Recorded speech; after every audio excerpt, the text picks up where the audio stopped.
Հանրապետության ոստիկանության մեր ոստիկանների օրն է, ես օգտվելով առիթից ցանկանում եմ ջերմորեն շնորհավորել այն բոլոր բարեխիղճ ոստիկանների մասնագիտական տոնը, որոնց համար իսկապես Հայաստանի Հանրապետության ոստիկանության շարքերում բազմաթիվ են այդպիսի անձինք, հետևաբար ջերմորեն շնորհավորում եմ մեր ոստիկաններին իրենց մասնագիտական տոնի արդիվ, սիրելի բարեկամներ, մենք աստիճանաբար կամ հիմա քիչ անց կսկսենք մեր այսօրվա եթերը, խնդրում եմ անհատապես յուրաքանչյուրիդ հնարավորության սահմաններում տարածեք այս տեսանյութը, որովհետև այսօր ես խոսելու եմ որոշ խնդիրներից, որոնք վերաբերում են ուրեմն երեք այսպես ասած աշխարհացուն զարգացումներին, ինչպես նաև Ադրբեջանի հետ հարաբերությունների ներկայիս ընթացքին, սահմանադրության հնարավոր փոփոխություններին, ԵԱՀԿ խմբի լուծարմանը հնարավոր, ինչպես նաև պատերազմի եւ խաղաղության ընթացքին, եւ սիրելի բարեկամներ, ես կարծում եմ, որ մենք աստիճանաբար հենց Նիկոլ Փաշինյանի դրդմամբ կամ իր կողմից առաջարկվող օրակարգի շրջանակներում բառից բուն իմաստով ներքաշվել ենք նախընտրական թոհուբոհի մեջ, որի ընթացքում առաջի ջութակի դերը խաղալով Նիկոլ Փաշինյանը փորձում է վերընտրվելու հիմքեր ու ստեղծել ու ամրապնդել իր դիրքերը, բայց այդ մասին մենք խոսենք, սիրելի բարեկամներ,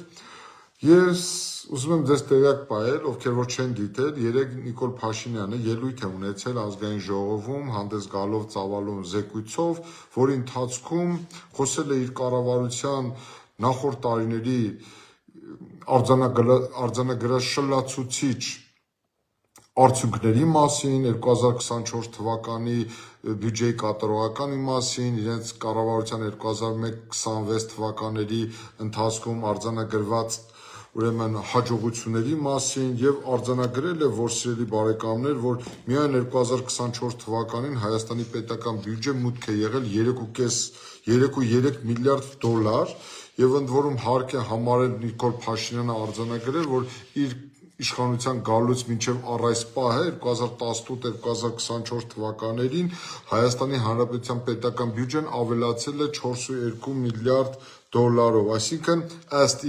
իրեն հետհեղափոխական, շատերը լսեք, ըստ հետհեղափոխական 7 տարիների ընթացքում Հայաստանի Հանրապետության պետական բյուջեն մուտք է եղել հավելյալ 4.2 միլիարդ դոլար։ Ես այս ամեն ինչի մասին ուզում եմ ընդհանրապես մի բան ասել Նիկոլ Փաշինյանի հայտի պոպուլիստ լինելու հանգամանքը կարծեք թե որևէ մեկ այլևս կասկածի տակ չի դնում, բայց ես կուզենայի մի փոքր այլ համատեքստից անդրադառնալ այս իրավիճակին եւ Հայաստանի իշխանության որևէ խոսքի, ուրեմն առնվազն սրիկա քոչարյանական է կամ կոռումպացված սերժական է կամ նախկին թալանչի է, ում պետք է ծեփել պատերին, այսինքն եթե դու չես հավատում Նիկոլ Փաշինյանին եւ նրա իշխանությանը, ուրեմն առնվազն դու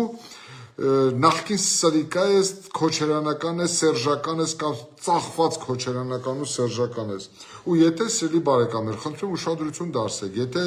Քոչարյանի օրոք ըստ Քոչարյանի ժամանակվա արտաքին գործերի նախարար Վարդան Օսկանյանի Քոչարյանի օրոք Հայաստանը զարգանում էր վագրի թռիչքներով, ապա Փաշինյանի ասածներից կարելի է հանգել հետևության, որ նրա օրոք Հայաստանը ուղղակիորեն զարգանում է ոչ թե վագրի, այլ փղի ցատկերով, առյուծի ցատկերով, եւ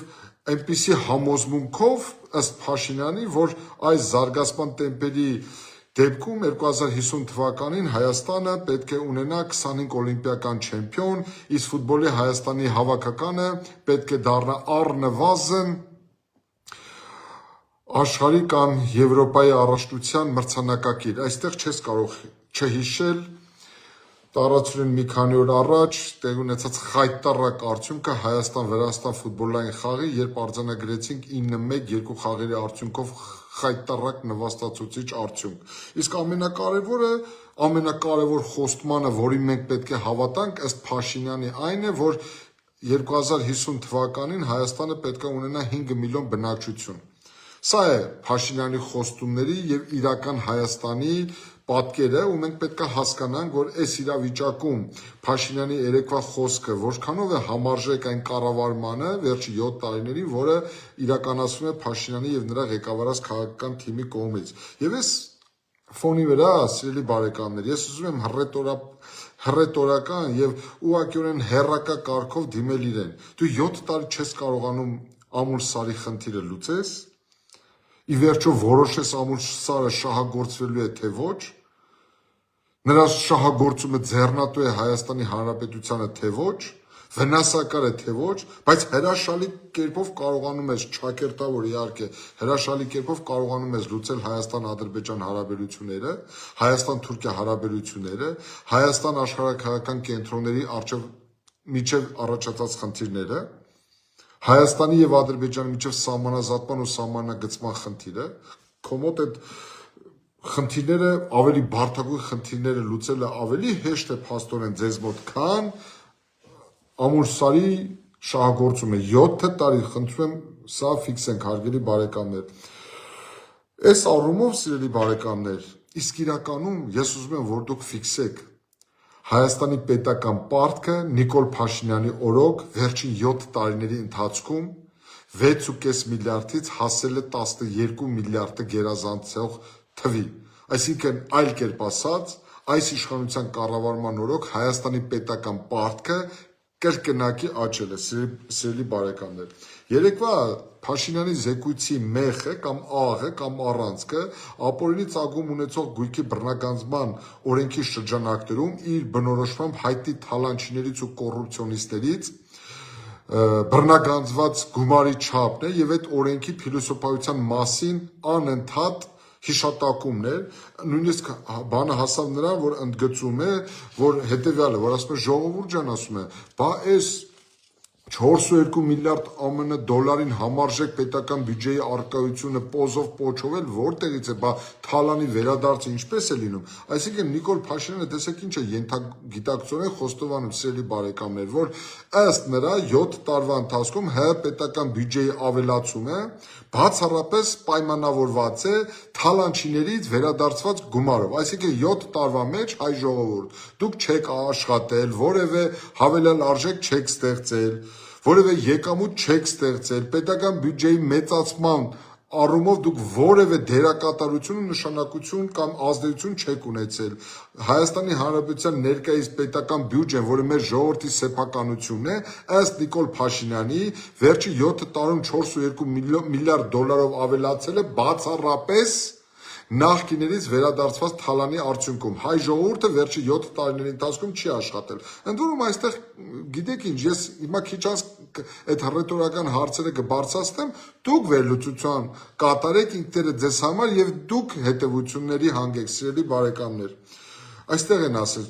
սակայն, այ քեզ ուրախ նապաստակ։ Սակայն շարունակենք, սիրելի բարեկամներ, թվարկել Փաշինյանի երեկվա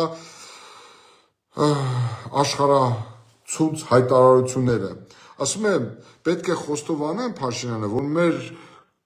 տված խոստումը թալանը հետ բերածի մասին դա եղել է խոստում օրենքի շրջանակներում։ Փաշինյանը ընդգծում է, ասում է, որ մենք չենք խոստացել մեր ժողովրդին, որ գալու ենք վենդետա իրականացնել։ Կներեք, իսկ ձեզանից որևէ մեկը պահանջել է վենդետա իրականացնել, այսինքն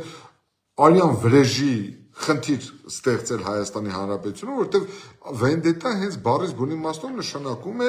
արյան վրեժ։ Դուք ումից պետք է արյան վրեժ լուծեիք։ Հայաստանի Հանրապետությունում արյուն են թափել, դուք ինքներդ ենթագիտակցորեն խոստովանում եք, որ արյուն է թափել ու արյուն թափողները պատասխանատվության չեն ենթարկվել, այստեղ կա արդեն պատասխանատվության խնդիրը, ես չեմ ասում, դուք եք ասում։ Այնուամենայնիվ ընդգծում է, որ այդ թալանը հետ բերելու համար իրենք ստեղծել են ենթակառուցվածքներ եւ վկայակոչում է ապօրինի ծագում ունեցող գույքի բռնագանձման մասին օրենքը եւ հիշատակում է այդ օրենքի կարգավորումները եւ դրանցով ընդգծում, որ իրենք բացառապես դա գործել են օրենքի շրջանակներում։ Սիրելի բարեկամներ, ես ուզում եմ զուտ նաեւ որպես իրավաբան ձեզ նախապես ի սկզբանե զգուշացնել։ Ապօրինի ծագում ունեցող գույքի բռնագանձման մասին օրենքի սահմանադրականության հարց է այսօր քննարկվում Հայաստանի Հանրապետության Սահմանադրական դատարանում։ Ավելին, վերջերս հայկական տեղեկատվական հարթակներում հրապարակվել է մի վերլուծություն, որը վկայում է մարդու իրավունքների եվրոպական դատարանում Բուլղարիայի այլ երկրների ներքին օրենսդրությունների վերաբերյալ արտահայտած մի շարք իրավական դիրքորոշումներ նույնատիպ հարցերի կապակցությամբ, որտեղ շատ հստակ իրավական դիրքորոշումներ է արտահայտել մարդու իրավունքների եվրոպական դատարանը այն մասին, որ ապօրինի ծագում ունեցող գույքի բռնագանձման գործընթացը ռիսկային է, իր մեջ պարունակում է բավականին խութեր, որոնք վերաբերում են անձի սեփականության իրավունքին, առնչվում են մարդու իրավունքների եվրոպական կոնվենցիայի թիվ 1 արձանագրությանը, որը վերաբերում է անձանց սեփականությանը, որտեղ հստակ մատնանշվում է առ այն, որ մարդուց հնարավոր է խլել գույքը, եթե նրա հանցավոր արարքի եւ այդ գույքի ձեռքբերման միջև առկա է պատճառահետևանքային կապ։ Եթե առկա չէ պատճառահետևանքային կապ, ապա մարդու իրավունքների եվրոպական դատարանը այդտեղ ռիսկային ու խնդրահարույց է դիտարկել սեփականության իրավունքին ձեռք տալը։ Ես շատ պարզունակ եմ ներկայացնում, որպեսզի ձեզ համար պարզ լինի։ Եվ այս համատեքստում ուզում եմ ձեզ տեղեկացնել, վերջի 3 տարվա ընթացքում Հայաստանի Հանրապետության Սահմանադրական դատարանում քննարկվում է Հայաստանի Հանրապետության ապօրինի ծագում ունեցող գույքի բռնագանձման մասին Հայաստանի Հանրապետության Սահմանադրականության հարցը։ Իմ ունեցած հավաստի տեղեկություններով Հայաստանի Հանրապետության Սահմանադրական դատարանը այդ օրենքի սահմանադրականության հարցին վերաբերյալ համապարփակ դիրքորոշում ձևավորելու նպատակով, ղեկավարվելով մեր օրենսդրությամբ Հայաստանի Հանրապետության, խորհրդատվական կարծիք ստանալու համար դիմել է մարդու իրավունքների եվրոպական դատարանին եւ վերջերս, եթե չեմ սխալվում, նախ անցած տարի ստացվել է այդ խորհրդատվական կարծիքը, ինչը դեռևս չի հրապարակայնացվում։ Եվ առ այս պահը, մինչև օրս, Հայաստանի Հանրապետության Սահմանադրական դատարանը չի հրապարակել իր դատական ակտը եւ չի պատասխանել այն հարցին, թե Հայաստանի Հանրապետության ապօրինի ծագում ունեցող գույքի բռնագանձման մասին Հայաստանի Հանրապետության օրենքը արդյոք համապատասխանում է Հայաստանի Հանրապետության սահմանադրությանը, թե ոչ։ Դատելով այսօր եւ 3 ազգային ժողովում իշխող ուժի այս կամ այն ներկայացուցչի արտաբերած դիրքորոշումից կարելի է ենթադրել, որ Սահմանադրական դատարանը առաջիկայում հնարավոր է, որ այդ օրենքի սահմանադրականության վերաբերյալ հրապարակի այնպիսի դիրքորոշում, որ այդ օրենքը համապատասխանում է Հայաստանի Հանրապետության սահմանադրությանը, սակայն հետո չասեք ես չեմ զգուշացրել, կա մեծ վտանգ, կա մեծ ռիսկ, որ այդ գործերով, որոնցով հիմա ներգրաված են այն նախկին, այսպես ասած, թալանչիները, որոնց մասին Նիկոլ Փաշինյանը ամեն օր նրանց հաշվին քաղաքական դիվիդենդ է ձեռք բերում, այդ մարդիկ կբողոքարկեն այդ դատական ակտերը, ի վերջո կհասնեն մարդու իրավունքների եվրոպական դատարան եւ մարդու իրավունքների եվրոպական դատարանը մարդու իրավունքների եվրոպական դատարանի նախադեպային իրավունքների հիման վրա այնպիսի իրավական դիրքորոշումներ կարտահայտի եւ այնպիսի դատական ակտեր կհրապարակի, որ այսօր Նիկոլ Փաշինյանի կողմից գովերքվող ապօրինի ծագում ունեցող գույքի բռնագանձման մասին գործընթացը ամբողջությամբ գլխիվայր շուռ կգա։ Ես տեսեք ասում եմ, ես ունեմ այդ մտավախությունը եւ իմ պարտքս եմ համարում ձեզ զգուշացնել, որ այն ինչ հիմա կատարվում է ապօրինի ծագում ունեցող գույքի բռնագանձման օրենքի շրջանակներում, բավականին խնդրահարույց է, շատ հնարավոր է, որ վաղը մյուսօրը այսօր ովքեր որ ներքաշված են այդ ապօրինի ծագում ունեցող գույքի բռնագանձման օրենքի շրջանակներում նրանցից գույք է վերադարձում պետությանը, այդ շրջանակները դատի տան վաղը Հայաստանի Հանրապետությանը եւ մարդու իրավունքների եվրոպական դատարանը նրանց օգտին դատական ակտեր կայացնեն եւ փոխհատուցում ստանան այդ մարդիկ վաղը մյուս օրը Հայաստանի Հանրապետությունից։ Իսկ Հայաստանի Հանրապետության բյուջեն, սիրելի ժողովուրդ, հարգելի հայ հասարակություն, գոյանում է, ձևավորվում է ձեր տված հարկերից, տուրքերից եւ այլ վճարներից։ Հետևաբար այն քաղաքական PR-ը, որ այսօր անում է Նիկոլ Փաշինյանը, այս օրենքի գործողության արդյունքում, դրա հատուցման, դրա վերջնական ոդիսականի ժամանակ շատ հնարավոր է, որ Փաշինյանի իշխանությունը գոյություն չունենա, բայց պարտավորությունները Հայաստանի Հանրապետության մնալու են։ Հետևաբար, եթե դուք իսկապես արդար եք, եթե դուք իսկապես ազնիվ եք, եթե դուք իսկապես օրինավոր եք, եթե դուք իսկապես կարևորում եք այդ օրենքի գործողությունը, ապա շատ կարևոր է Սահմանադրական դատարանի որոշումը եւ Սահմանադրական դատարանը պարտավոր է հաշվի առնել նաեւ մարդու իրավունքների եվրոպական դատարանի նախադեպային որոշումները, որը վտանգի տակ չդնի հետագայում Հայաստանի Հանրապետությանը վնասի հատուցում պահանջելուց։ Ուստի ես իմ պարտքս եմ համարում, սիրելի բարեկամներ, ձեզ զգուշացնել այս մասին, որ այն ինչ հիմա արվում է այս ապօրինի ծագում ունեցող գույքի բռնագանձման օրենքի շրջանակներում պարզապես քաղաքական PR է, որը ծառայեցվում է գործող իշխանության կողմից հաջորդ կամ տեսանելի ապագայում խորհրդարանական ընտրությունների ժամանակ մեր ժողովրդի հավելյալ քվե ստանալու եւ վերընտրվելու համար։ Սիրելի բարեկամներ, ընդ որում Փաշինյանը, տեսեք ինչ է ասում երեկվա զեկույցում, ասում է վերջի 7 տարիների ընթացքում, ասում է,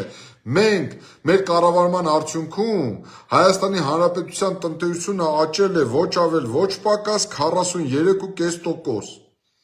Չգիտեմ, եւ այդտեղ տեսեք ինչ է ասում Փաշինյանը, ասում է թե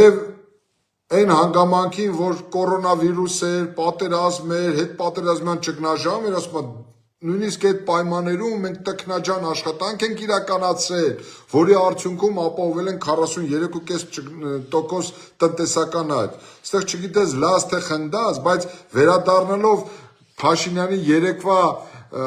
զեկույցի տրամաբանությանը կոռուպցիայի դեմ պայքարի, ես ուզում եմ ձեզ հետ սիրելի բարեկամներ ազնիվ եւ հնարավորինս անկաշկանդ քննարկել։ Նիկոլ, քո կառավարման օրոք կոռուպցիոն հանցագործության մեջ մեղադրվող Սերժ Սարգսյանը արդարացվում է,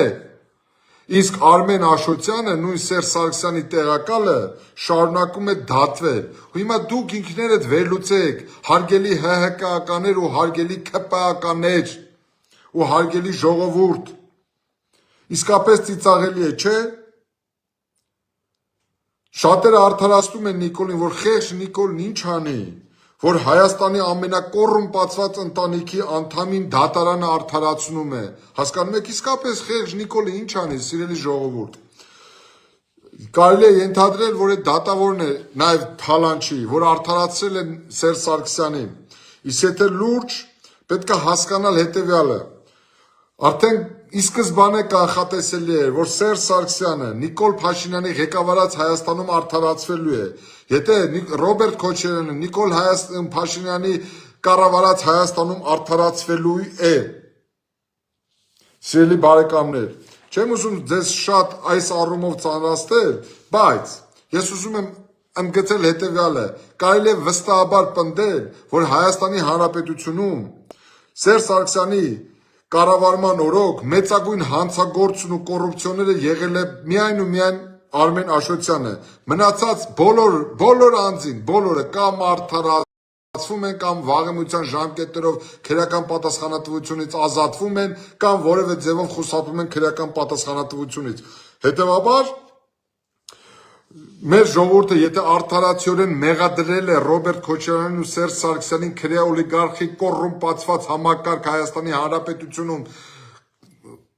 ամրապնդելու ձևավորելու համար Նիկոլ Փաշինյանի օրոք այդ մարդիկ արդարացվել են, հետևաբար այդ անձանց նկատմամբ սիրելի ժողովուրդ տարիներ շարունակ հնչեցված մեղադրանքներն ու քննադատությունները ըստ Նիկոլ Փաշինյանի արդարադատության, մեղմ ասած եղել են անհիմ։ Ըստ էության այստեղ կարելի է ասել կեցես Նիկոլ Փաշինյան։